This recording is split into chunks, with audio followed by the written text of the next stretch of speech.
You're going to see a banking crisis, the likes of which we've never seen before, not only in the US, but around the world. Your office vacancy rate in San Francisco is 30%.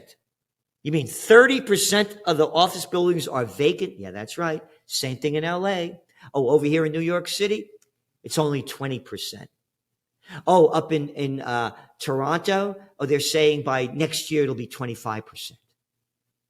One after another, you're looking at vacancy rates.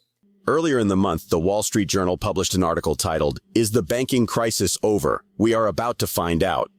The article identified 3 concerns that could determine if the banking industry is out of the crisis or about to enter into another, more severe phase.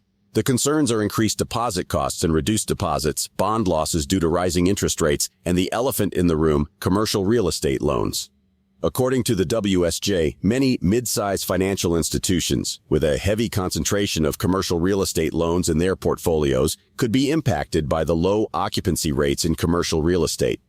Though the WSJ is evidently trying to downplay the situation, Gerald Celente, the renowned publisher of the Trends Journal, has no such qualms. In a recent tell-all interview with Commodity Culture, the renowned forecaster and business consultant describes just how ugly the situation is and how there is a 100% chance that the world is heading for another 2008-style banking sector crisis. His predictions for the impending banking sector crisis can be summed up by this paragraph from a recent Forbes article. It reads, "Even if Q2 results are rosy beyond expectations, bankers shouldn't delude themselves into thinking the industry is out of crisis mode. The industry is in the throes of the crisis of the 2020s, a crisis that will last the entire decade." During his interview, Gerald explains that we are currently witnessing the consequences of various governments' responses to the COVID-19 pandemic, the unchecked money printing, obstinate inflation denial, consistent manipulation of data to fool the populace, and every other part of the political games they continue to play to keep the population under control. The renowned business consultant also gives a dire warning about central bank digital currencies, CBDCs, and what they would mean for everyone who willingly accepts them. We will now bring you clips from the interview. Please watch, share, and like this video. Also, ensure you subscribe to the channel, turn on post notifications, and share your thoughts about the video in the comments section below. Thanks, and enjoy the video. You're going to see a banking crisis, the likes of which we've never seen before, not only in the US, but around the world. And here's the story. The COVID war that was launched by the Chinese on Chinese Lunar New Year 2020, the year of the rat, the damage it's done is incalculable. Economically, geopolitically, mentally, physically, spiritually. The numbers are all there. We write about it all the time, the suicide rates, the crime rates. And again, we forecast this is going to happen. Now the big one, the office building bust. Yes, you have in San Francisco, from the clowns, the geeks that launched the COVID war, saying that guy Dorsey he had Twitter at the time, supposed to go to Africa, wrote about it in the magazine as it's happening in February 2020. I'm not going to South Africa. Nope. And everybody go home. Don't come to work. Now let's go to the office occupancy rate, meaning how many people going back to work. According to Castle Systems with a K, it's 10 largest cities in America. It's about 50%. Okay, you talked about raising interest rates. These are floating loans. Now, I got to pay more on my loan as I have a lot less tenants. Here, keep the building. We can't pay for it. There is, in the whole commercial real estate sector, it's over $20 trillion. And now those debts are coming due. And a lot of that in the commercial real estate. The small and medium-sized banks have most of those loans. You're going to see a banking crisis, the likes of which we've never seen before. And again, the higher interest rates go, the worse it becomes. Oh, and let's not talk about the almost $32 trillion in government debt in the United States. Oh, you got to pay more on your debt as interest rates go up.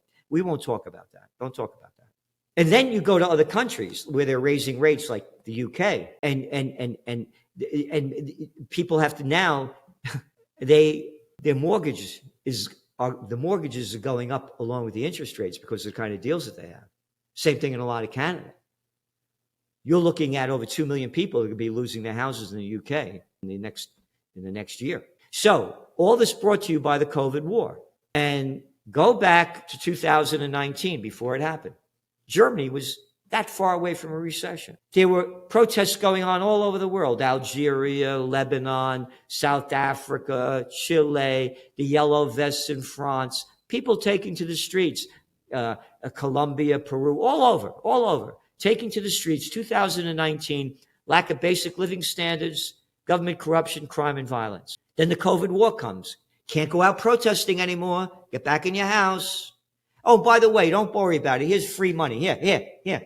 We'll print up tens of trillions of dollars and make up any crap we want. Bring the zero interest rates down to zero so we could prop up the markets when they should have been crashing. Oh, no, that's not what's causing inflation. You know what they're saying what's causing inflation? I'm not making this up. The same clowns that said it wasn't here, it was only temporary and transitory. Higher wages. We gotta keep raising interest rates so we could slow down the economy, so the plantation workers of Slavelandia could make less money so that all the bigs could get bigger.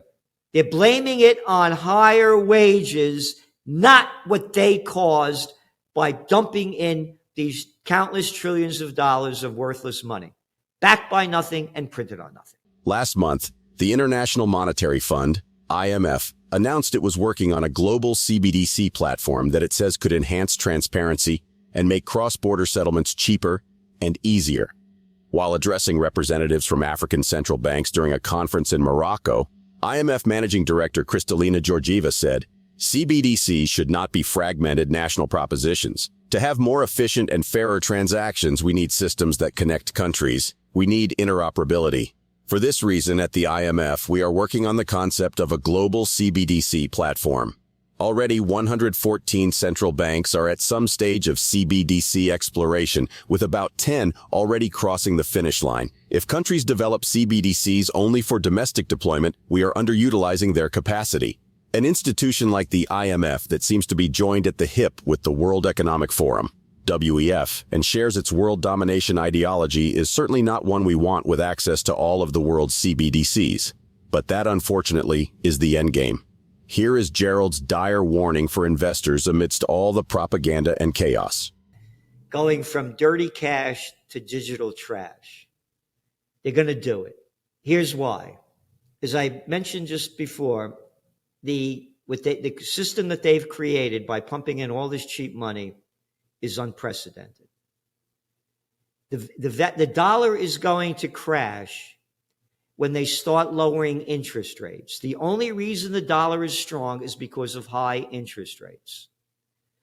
The more interest rates go down, the weaker the dollar goes, and the higher gold prices go, by the way. Gold prices are low because the dollar is strong, and gold is dollar-based, and it costs a lot more money from other countries to buy gold. But of course, again, the central banks have bought 155% more gold in the first quarter of this year than last year. So, because they know how bad it is. So going back to digital currencies, they're going to come out with a digital currency like that. They're going to do something like the Russians hacked our banking system, but don't worry about it. They stole your money, but we're going to give you a new one. They're going to create a digital currency so they could try to get rid of the debt loads that they're never going to be able to pay off. And the other reason they're going to come out with a digital currency is they know every penny you spent, what you spent it on, where you spent it, so they can get their tax money. Because these little scums never work a day in their life. All they do is suck off the public tit. And all they want to do is keep building a bigger and bigger government so they have more control over you. Bureaucrats, by the way, and again, I was in the system. Bureaucrats are moronic, ignorant, stupid jerks that can't get a job in the real world, that suck into the political system, and then become the most arrogant little clowns out there. So they want to build a system bigger so they could take over more control. We saw it with the COVID war. And so that's why they're going to come out with digital. Yes, they're going to do it. When they're going to do it, nobody knows. But they're going to keep doing it. And they're planting it in the minds of people. Now, let's go back. I mean, I'm an old cat, you know. Younger people, their lives are digital. They're digitally addicted in every possible way. And let's go to a place called India. Only 1.4 billion people, and everything you pay with your phone. You pay with your phone. You pay with your phone.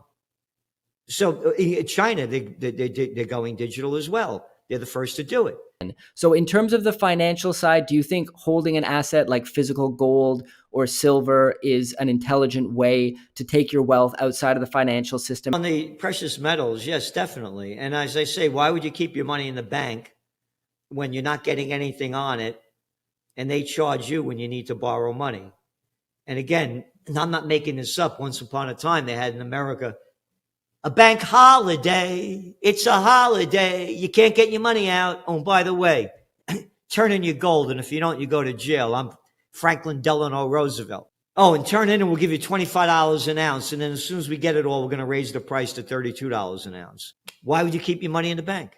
According to Gerald, it is important to begin taking your wealth out of the system as soon as you can if you wish to avoid the coming crisis and the eventual subjugation of the human race by the elite few.